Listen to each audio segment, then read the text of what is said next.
And we are on location at Franciscan University in Steubenville for an EWTN bookmark with Dr. Regis Martin. We'll talk to him about his book, The Beggars Banquet, a personal retreat on Christ, his mother, the spiritual life, and the saints, published by Emmaus Road. Yes. Hey, great to be back with you. Yeah, delighted. Dr. I have Martin. a sense of deja vu. That's right. Didn't we do this before? We did once before, right? On a few minutes ago, it seems. Not quite. Don't mislead people. No, you have a different We did that one day. Exactly, it is a different day. Yeah. That book, talk about the last book we did, because I found that I've had a lot of people tell me how powerful that book is. Oh gosh, well that's gratifying to know. So what was the title of that book? That was Still Point. It was about loss and suffering and man's longing for God. Mm-hmm. The contact with God is what assuages the suffering and delivers us from the hellishness of the merely human. Have you seen, how are your sales doing? I have no idea. Yeah, okay.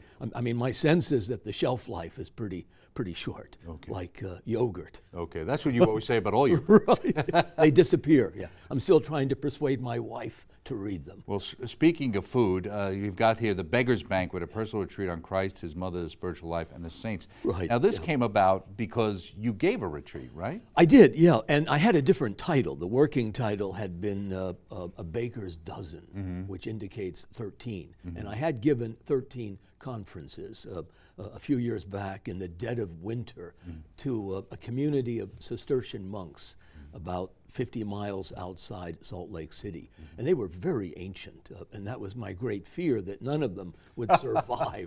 Well, they said, conferences. Don't make them too long, right? I had to keep short, them. Right? I had to keep them exactly to about 25 minutes, because otherwise they would slip off. And I'm thankful to say that the talks were not exactly a soporific, and so we got along splendidly, and they stayed awake, and so did I. But they are sadly reduced in numbers.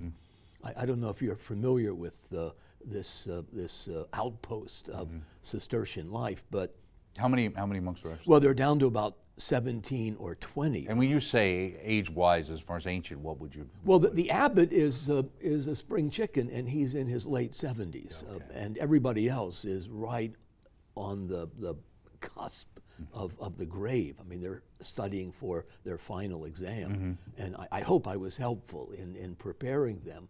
But this is a monastery that had experienced literally an explosion of vocations after the Second World War. One of which was Thomas Merton, and all of these young men, fresh from scenes of horrific battle in Europe and the Pacific, gravitated to Gethsemane Abbey in Kentucky, and they had a population explosion, and so they opened up this outpost in Utah, and the men that are still there are mostly guys who knew Thomas Merton back in the late 40s. So they're bound for glory at some point, and I was called in to give these. They've succeeded in staying away from fans and bathtubs, apparently. Yeah. They have no vocations. Oh, there's no fresh blood.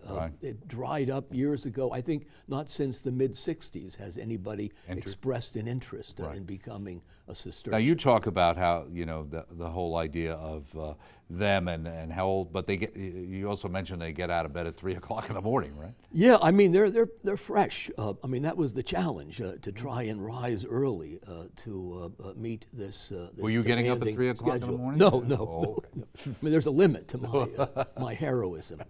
So what time were your talks given? I think the talks were at 7 in the morning. That was the first. There were so that was two midday for them, or something. Yeah, they're ready to pack it in. Anyway. I mean, but they've put in a pretty long day by then. And then at the end of the day, just before Compline, I think at 7 that evening, we had a final talk. Now, how did you come to give these talks? I mean, did they reach out to you? I think a student of mine who lives in Salt Lake had recommended me, and they thought, okay, an early penance will get Martin, and we'll suffer through this ordeal together. And I was delighted. Actually, they have all your books there. That's where they all go. They go to that monastery. Yeah, I'm just wondering if they're reading them anymore.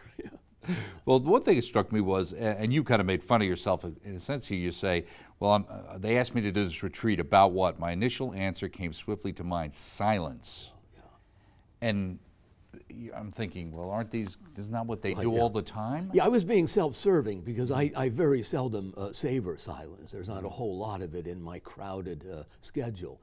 And so I long for silence. But then it occurred to me that it would be sort of like catechizing fish about water. I mean, this is the medium in which these men live and move and breathe. They don't want to be lectured on silence. So I had to talk about something. So the fallback position was Christ, his mother, the saints, and ourselves in relation to God. Well, you say here, do you often concern yourself over the fact that you can be perceived as a dilettante? I hope not. Because you say you didn't want to go and do that with them. Right. I mean, you wanted to do something Right. that would impact them. Yeah. I thought this to give God permission, as it were, to enter into our lives in order then to draw us straight to his heart. Because we are beings most profoundly and precisely made for God, heaven must become the deepest desire we have. Yeah. Do we have the relish for eternal life? Well, I would think if somebody Right. Yeah. goes there, they would, no? Right, I know. Yeah, I think it was Aristotle who said that we don't need to educate people about things they don't know, but things they already know, and maybe they've missed a few connections. And so to remind them of the true meaning and sublimity of the vocations that they've been living out pretty intrepidly for 50, 60 years. I thought was an inviting, an intriguing invitation. Now, you also talk about the idea of dispelling the darkness, and you talk about Franciscan University, and are there any atheists here? And it's not really, but you say that also at the same time that not a few of my students, in fact, seem to have fallen headlong in love with Christ. Let me ask you, when you were there with them, did you sense they were? I think the passion had been nicely domesticated over time, sort of like two companions who have been living together, soldiering on for about 60 years. This wonderful old married couple. And they don't take Christ for granted, but they're on very familiar terms. They're steeped in silence, and in that silence they have habituated themselves to this ongoing encounter with Christ. So when you talk in tormented thus by doubt and despair, you're talking about Therese or the glimpse of the abyss lurking. Right. Is that something they could relate to in their life? In fact, there was one monk, a very dear monk, who was mostly blind, who came to me one afternoon, and I think it was as a result of that conference, and said, "You know, Regis, I have suffered this dark night my entire life, and I don't feel his presence. I feel rather the absence of his presence, and this is a torment for me. And yet, I believe. I'm hanging by a fingernail, naked faith." And that's exactly the parallel that Therese, the little flower, experienced in the last months of her passion. She entered into this dark night when the only thing she could take for granted was the abyss. She floats on this vast sea of nihilism, and at any moment her little boat might capsize, but she doesn't You surrender. say her experience of the hellishness of the absence of God was more profound, more terrifying even than anything found in the Madman Nietzsche, right? Now, you also talk about in Man as Pure Search, you talk about the founder of the Communion and Liberation, which is a movement inside the church. Right, Luigi. What was your connection there with him?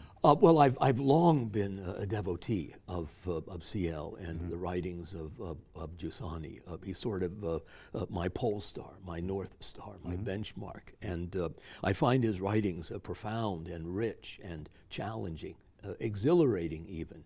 And he had seized upon an example, a vignette from his own life when, as a boy of about 10, he got lost in a great wood, in the woods, a dark right, forest, right. And for 3 hours he's screaming to get out. And I comment, I think in the earlier book, Still Point, that only an Italian can scream that loudly, that long. And it suggests that man is search, man is a pilgrim. He's looking for something. He has this desperate desire to get out, to be delivered. And if there wasn't something else out there, why why would man cry out at all? Yeah, the cry presupposes the answer, the response. Somebody is listening. Now, what do you have against volleyballs? I think that sort of That's figured the Tom in that Hanks, silly Tom Hanks yes, movie. Wilson was I think Wilson Ball. Called it Wilson. Yeah, I mean, he has a relationship with the it, volleyball. it seems. Right. I think we can improve upon that. And but he's really groping for companionship. He wants a significant other. And you tie into man as a beggar, and that also ties into the title. What do you mean man as a beggar? Well, that's a line from Giussani. He says that the true protagonist of history is the beggar who comes before God with his arms outstretched. He's empty. He has nothing. He cries out. He entreats God for food, for help. That's the true protagonist. I mean, the drama of human existence is played out by the beggar. And structurally, life is a promise. Yeah, His promise. Expectation, right. Okay. Indeed, the more desperate the cry for help, the more certain we are of an answer. Right, yeah. I mean, this is what little Luigi discovered. Right. He stumbled upon this truth, this piercing insight that precisely because I cry out and the cry grows ever more intense, ever more desperate, that testifies to the existence of another. Because otherwise, why would I waste my time crying out? It's bad enough that I'm lost, but I don't want to appear ridiculous by crying out for someone who simply is not there. Then you slit your throat. But instead, So that's despair. you despair. You give in to despair, which is what the devil sought Therese to do. Right, To right. yield up her spirit. Right. There's only the darkness. And when you die, the darkness is eternal. In a sense, the Judas sin, in the sense of Yeah, despairing. and she does not give in to that. Right. But she's tempted. This also struck me. Christianity then is really nothing other than an event that each of us is meant to encounter. An encounter, you talk about it a little bit in the book, but we hear that a lot with our present Holy Father, right? That We whole do. idea of, it's the encountering Christ. That's what it's all about, right? Right. I mean, it becomes a set of doctrines and a series of moral precepts, but fundamentally, it's a meeting, an encounter, a collision with Christ, with the event of Christ. He comes in search of us. He doesn't come armed with books, but with himself. He's the book. Now, in his image and likeness, you talk about, certainly God is not me or you or the world he made. We are not pantheists who, in plucking leaves from our sleeves, are somehow discarding bits and pieces of God. Right. And we are not to think of ourselves as being absorbed by God either. Yeah. Theopanism is no less repellent a prospect. Is that, Right. Yeah. do monks or people in those kind of situations is that an area of temptation for them? Well, I mean, the temptation to Buddhism, I think, is perennial. It's long-standing, but it's got to be kept at arm's length. Because otherwise, there's no love affair, there's no encounter, there's no grace. The other must remain other, and you must retain your own individuality. You have to be Doug. I have to be Regis. We're not absorbed, or worse, annihilated by the all, this all-encompassing God. He wants us to enter into a relationship grounded in love, animated, sustained by grace, by his own life. But we don't cease to be ourselves. In fact, we become more fully alive to the degree we are annealed to his life. And that's the opposite of theopanism. You say, begin by asking what God intends when speaking to us, say in the pages of the Holy Scripture. Not so much what he is trying to tell us, but the fact that he should stoop to speak to us at all. Yeah.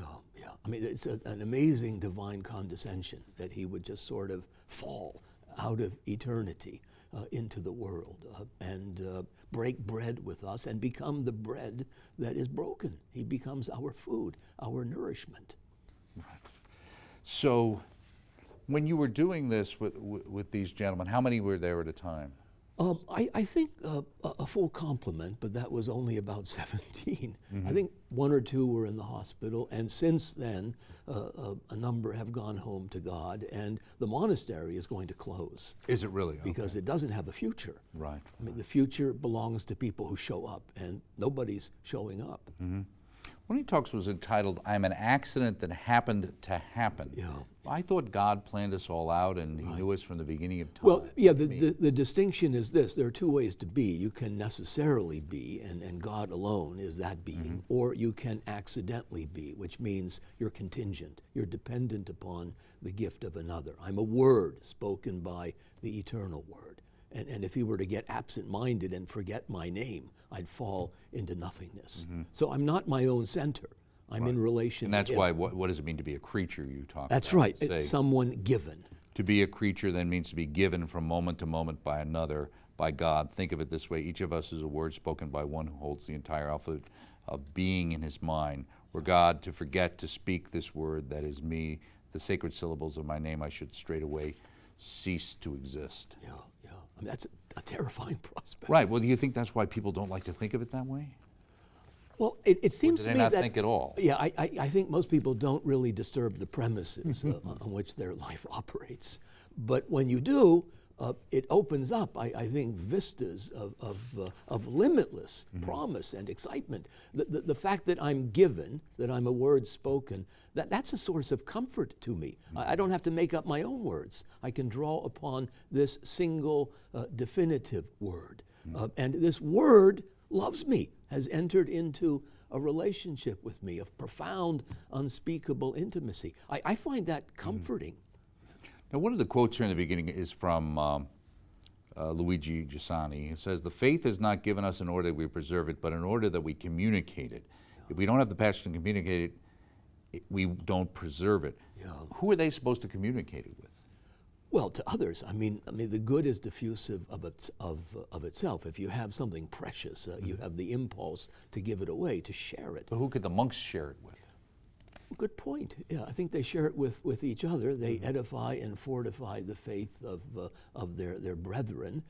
And also, I think they have a kind of ministry, an apostolate, that takes them into Mormon country, which that's from true. time to time they try and penetrate with the leaven of the gospel. Do they have Mormon missionaries show up at the... They do, but I mean, after 60 years, it's easier politely to turn them away because they realize this is a dead letter. This is a washout. I'm not going to get any converts from this group. Right, at the same time, what's sad is they are a dead letter Yeah. in some ways because they're dying out. Right, I because of know. the It's a vocation. great sadness, yeah, that this is it. They're withering on the vine. Is that, why is that? Is it because we don't need that kind of religious life anymore, or because people don't see the value of it? You spent time Well, there. I think a parallel would be unpacking the title of my book. The reason that we're so obsessed with cookbooks and diet books is because we're not interested in the real book, the bread of life, the Eucharist. If people feasted more often on that and cultivated a sense of gratitude, thanksgiving, which is what Eucharistica means, then the hunger for God would displace these other hungers. I mean, we'd still eat, we would still need a recipe to follow, but the main chance would be the bread of life. It seems to me that people are not hungry enough for that relationship with God, that the monks have been living for 2,000 years, and so they stay away. So which came first, in a sense? Was it that God was there and the world displaced him, or it's just the world has filled the void where God never was? Or does it depend on the individual? I think it's both and. You know? Right. I mean, God is here. You can't get him out of the picture. He won't go away. Right, the hound of heaven. I mean, even when we put him in the grave, he popped out again in 3 days. So he's irrepressible. Oh, right. But we can turn our backs on him. I mean, that's what Lewis calls the terrifying liberty. You can say no to God. You can burn every bridge and take yourself directly into hell, and he won't stop you. Right. I mean, he'll send all kinds of enticements to divert you from that road to perdition. Right. But he won't stand in the middle of the highway and say, you can't go to hell. And it is interesting as human beings, because of course our complaint is, I want to be able to do what I want to be able to do, and then when it goes bad, we complain that somebody didn't stop me, right? Right, that's right, yeah. I mean, a lot of people are on a kind of express train that's only a few feet from the precipice, and it's going to plunge down into that bottomless pit, and you can't get them off the train. Right. And all you can hope is that sometimes it's, as the train starts to go off the rails, people look for the conductor or the engineer or somebody and reach And- out to God and say, I realize I'm not in control anymore. Right, and then others who strike a bond of such solidarity with these people that they're also on the train to try and rescue and retrieve them, draw them back from the precipice. Talk number 8 and talk number 9. God is love, suffering of love. And that's with the trouble. People go with the Christians. They say, you talk about God as love, next thing you know, suffering shows up. Right, yeah, like Mother Teresa telling her friend, her correspondent, look, when God gives you suffering, it's like a kiss from the cross, but I think maybe it's time to tell Jesus to stop kissing me. Right. I mean, to love anything, you're committing yourself to pain, suffering. Because you're open. Well, because you're it's vulnerable. sacrificial. You're making yourself vulnerable. Right. You're taking a risk, a gamble on this other person, and you're living for them. Right. And if they don't reciprocate, then that spells suffering. Lewis says, love anything, even a dog, and it's going to break your heart. Right. Yeah. Right. It seems like in our culture today we can love dogs more than we love people in many cases. One of the things you also in 13, the end of your baker's dozen there, silence is God's first language. Yeah. Explain that. Well, I mean, right now there's silence. We're not speaking, but I don't hear God speaking. His silence abides, making contact with God. When you're stuck in the body, the sensory apparatus that we are wrapped up with will never experience God. We don't see or touch or taste or smell him. He doesn't enter that world. And so we need belief, we need faith. We don't have knowledge, but we have the certainty of faith and trust and hope, a childlike confidence that he's not going to betray us, that somehow this silence, as John of the Cross puts it, is a sounding silence. Wow. It speaks, it testifies to God's presence. But hasn't that silence also been used as a reason to say that God doesn't exist at times? Sure. You know? Right. Yeah. The road to hell, is full of these potholes that people can sort of stake their lives upon and stage a final campaign against God by using it as a stick to beat him with. But the abuse doesn't abolish the use. I mean, his silence doesn't mean indifference or contempt. Did you get any sense out of the different topics and things you spoke about, if there was one particular one that resonated the most with the monks who were there, that you seemed to sense that it was there was one provocation, because one of the monks was a scripture scholar who had retired years before, and he was a little annoyed with my hit and run attacks on some of the biblical scholars. Okay. And that was about the only response I got, except from this brother Felix I told you about before, who was blind, and really appreciated the remarks about Therese, because it was a shared suffering. Now, you mentioned in this the fact that you did this retreat, and then someone asked you, say, why don't you put this into book form? Was that was that someone who had been on the retreat with you, or No. or they just I was read the it? only layman there. They saw your notes, and It may have been my muse, I don't know, but somebody, that still small voice we call conscience, or maybe my wife who said, Roseanne? They didn't pay you enough, so That's maybe right, you've for got Roseanne. to parlay this into a book and dedicate it to me, or I'll kill you. Oh, really? Is that what you're... You're just kidding about I dedicate all my books to my wife. Do you? Because she's absolutely central to my life. Yeah. Now, does she look at your books before they get published? Does she ever offer you advice? She's a wonderful critic. Right. She goes over the text, and she's not easily appeased. Right. Yeah. Do you find that criticism from her is harder for you to take or easier for you to take? It's tougher. Right. It's tougher, isn't it? Sometimes, right. She doesn't honeycode it. See. Right. It's straight on. Right. But this is what I need. It's cauterizing. Well, I'll just ask you, who is this meant for then? A personal retreat on Christ as Mother. How should I use this? If I was to buy this book, how should I use it? Well, it's reader friendly. I mean, it's not too heavy. It's not a ponderous tome. And while there are no pictures, and I don't expect a movie version, it is, I think, an easy read, and it's inviting. I mean, people can make a kind of retreat, a personal retreat, if they can't afford or they don't have the time for the 30-day Jesuit retreat. Right, and like you said, the time, because obviously broken up into chapters that are Yeah, are 25 pretty short. minutes apiece. Right, right. Yeah. We've got to, I guess we're bending to our culture in some ways, right? Yeah, alas. And we'll Yeah. still have to get, well, thank you so much, Dr. Sure. Martin. Oh, It's my always pleasure. a pleasure speaking Thank with you. you, Great to Doug, see you very again. much. Keep up your wonderful work. Thank you. Speaking here with Dr. Regis Martin about his latest book, The Beggars Banquet, a personal retreat on Christ, his mother, the spiritual life, and the saints, available through the EWTN Religious Catalog. Join us next time on Bookmark.